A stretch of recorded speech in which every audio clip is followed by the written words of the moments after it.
I told my therapist everything about the woman I loved, but I never imagined she'd turn out to be his daughter.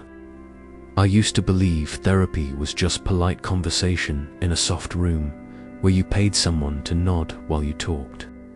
That was before I met Dr. Charles Whitmore, a quiet, patient man with graying temples and a voice that could untangle even the most knotted thoughts.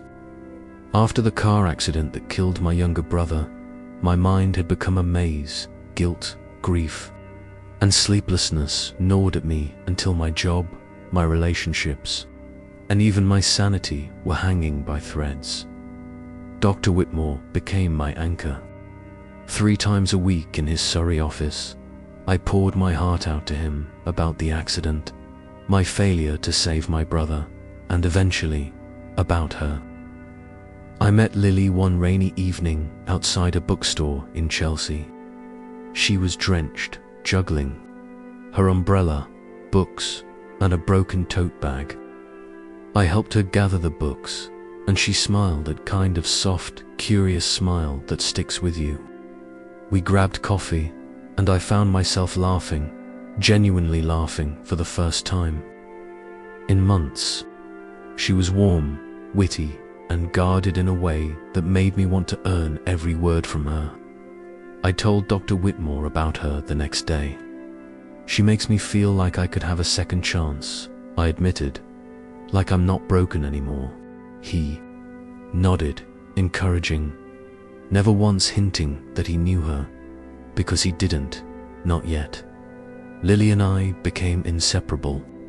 Walks by the Thames, late-night wine and stories, afternoons in second-hand bookshops. She never pressed too hard about my past, just waited quietly until I was ready. I'd never known a woman who listened like her. I told Dr. Whitmore how deeply I was falling. I think I love her, I confessed, expecting his usual neutrality, but that day he paused longer than usual.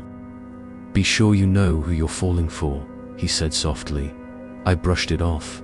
Love makes you ignore things, and I was neck deep. The truth came like a guillotine. I'd invited Lily to a charity gala I was helping organize in Hampstead. We were early, laughing as we walked in, and then she froze.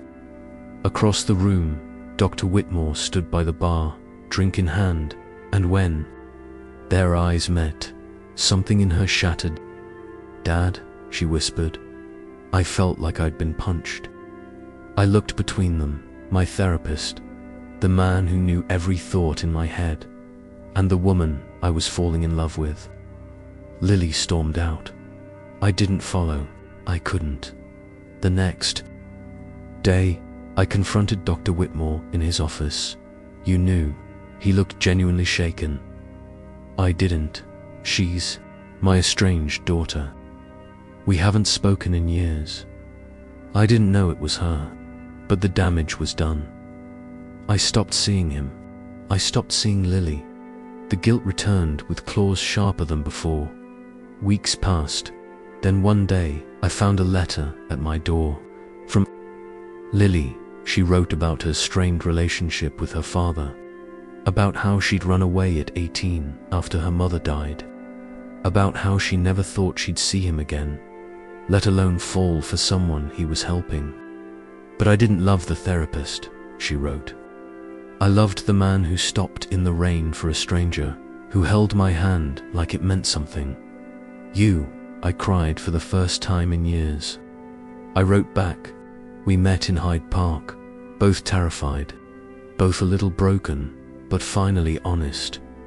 She forgave me. I forgave fate, and Dr. Whitmore. He retired months later. I never saw him again. But every time Lily falls asleep on my shoulder, I wonder if maybe, in some strange way, he helped bring us together, because sometimes love hides behind the most impossible secrets and still finds a way.